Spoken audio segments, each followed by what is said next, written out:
Assalamualaikum warahmatullahi wabarakatuh. Perkenalkan, saya dari kelompok 11, yaitu akan menjelaskan tentang pengertian pasar uang, tujuan pasar uang, dan instrumen pasar uang.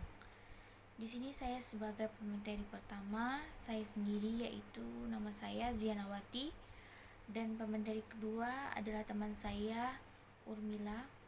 Baiklah, mempersingkat waktu, di sini saya akan menjelaskan tentang pengertian pasar uang. Di sini pengertian pasar uang itu tempat pertemuan antara pemberian dana dengan calon konsumen. Bisa dilakukan secara langsung atau melalui perantaraan.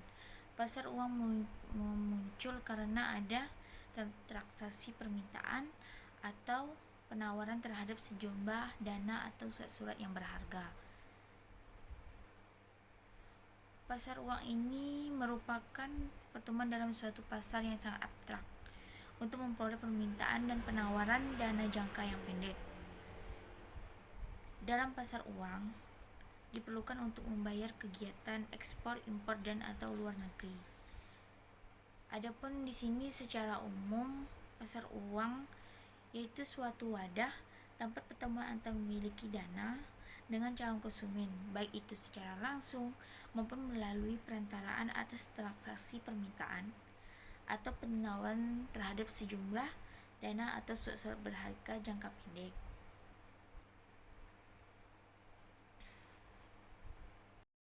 Di sini pasar uang itu mekanisme yang mungkin bagi seorang untuk dapat melakukan transaksi melalui bank maupun lembaga sekuritas keuangan bukan bank.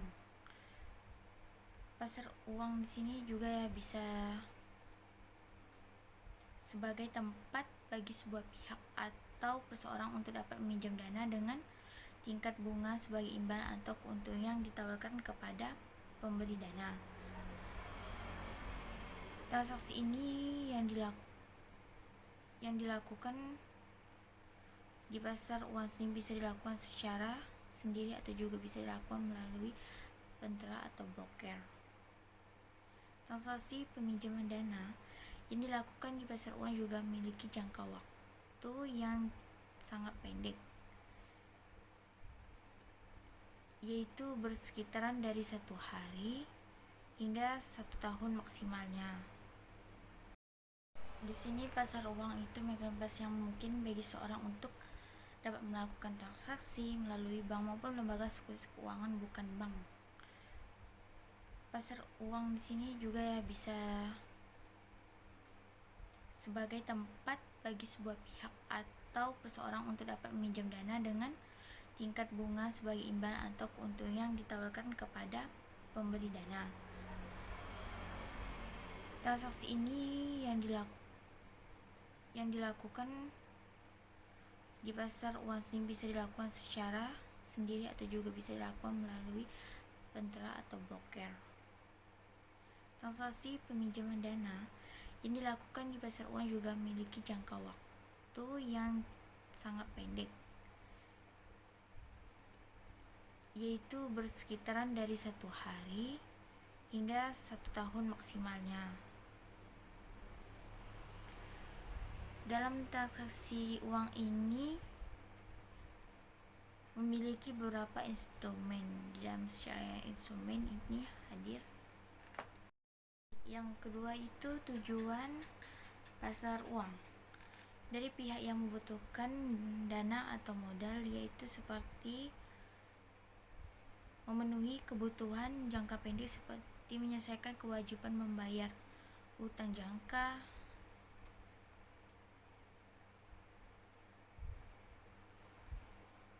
selanjutnya yaitu tujuan pasar uang. Yang pertama itu memenuhi kebutuhan jangka pendek. Contohnya seperti menyelesaikan kewajiban membayar utang jangka pendek yang sudah jatuh tempo. Dan yang kedua itu memenuhi kebutuhan likuiditas yang disebabkan karena terjadinya kekurangan uang kas atau uang tunai. Contohnya itu seperti membayar telepon atau mengaji karyawan. Dan yang ketiga yaitu memenuhi kebutuhan modal kerja.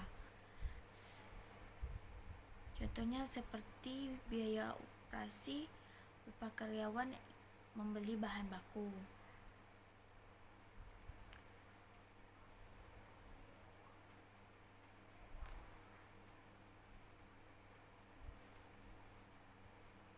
Contohnya yaitu contoh modal kerja itu perusahaan bisa merupakan uang kas, uang surat berharga, piutang, persediaan dan aktif lancar lainnya. Sekian dari saya dan saya lanjutkan materi kedua yaitu teman saya sendiri Urmila. Saya persilahkan. Atas waktunya. Di sini saya dari kelompok 11, pemateri kedua akan menjelaskan poin yang terakhir yakni tentang instrumen pasar uang. Nah, instrumen pasar uang di sini ada 4 poin. Akan tetapi secara praktek dan secara teori yang lebih luas di sini ada 6. Untuk poin yang pertama di sini ada SBI. Nah, SBI di sini adalah sertifikat Bank Indonesia. Ditinjau dari definisinya bahwa SBI di sini yakni surat berharga mata uang rupiah yang diterbitkan oleh Bank Indonesia itu sendiri sebagai pengakuan utang jangka waktu pendek. Jadi SBI di sini merupakan surat berharga dan di sini sebagai pengakuan hutang yang berjangka pendek. Jadi tidak memiliki jangka waktu yang lama ataupun yang utuh. Nah, sedangkan penerbit dari SBI itu sendiri yakni Bank Indonesia. Yang kelima, instrumen pasar uang di sini ada interbank call money, yang mana interbank call money sini merupakan penempatan atau peminjaman dana jangka waktu pendek.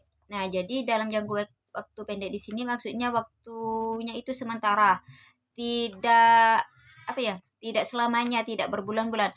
Akan tetapi dalam interbank call money di sini dalam hitungan hari saja. Selain itu juga, interbank call money ini biasanya dilakukan antar bank yang mana untuk mengatasi kekurangan dan kelebihan dana dan jangka waktunya itu bersifat sementara. Dan hal ini juga biasanya dilakukan dengan sistem clearing. Ini untuk instrumen pasar uang yang poin yang kelima. Untuk poin yang keenam di sini ada SPBU yakni surat berharga pasar uang. Nah, instrumen SPBU ini merupakan surat berharga yang biasanya diterbitkan oleh bank dan ditandatangani oleh nasabah.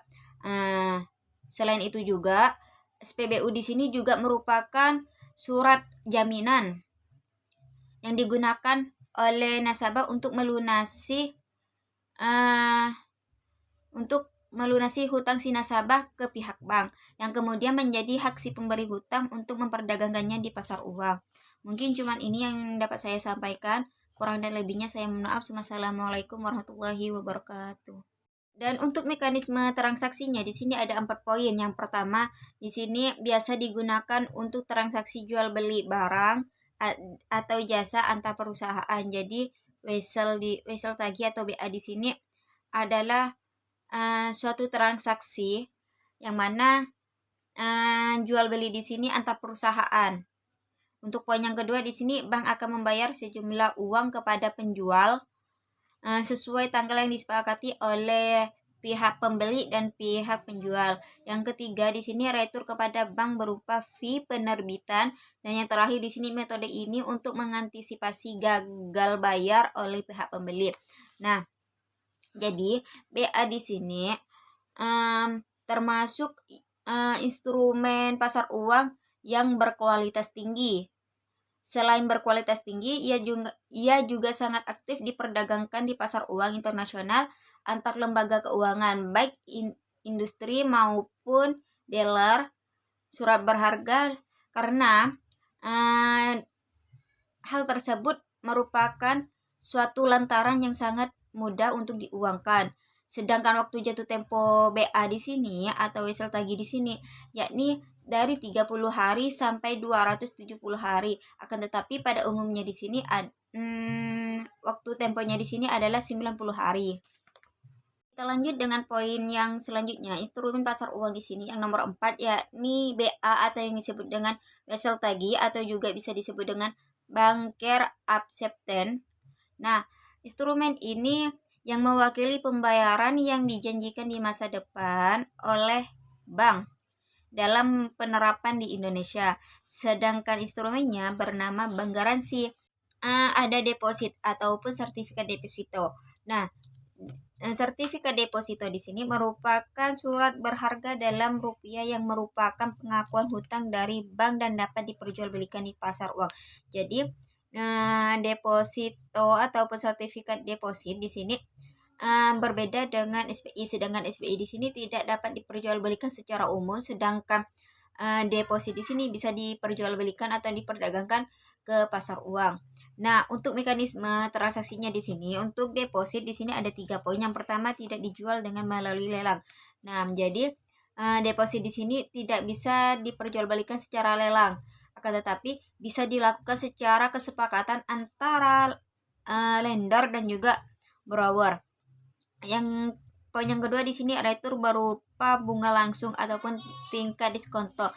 Dan yang selanjutnya yakni dapat diperjualbelikan atau diperdagangkan di pasar sekunder.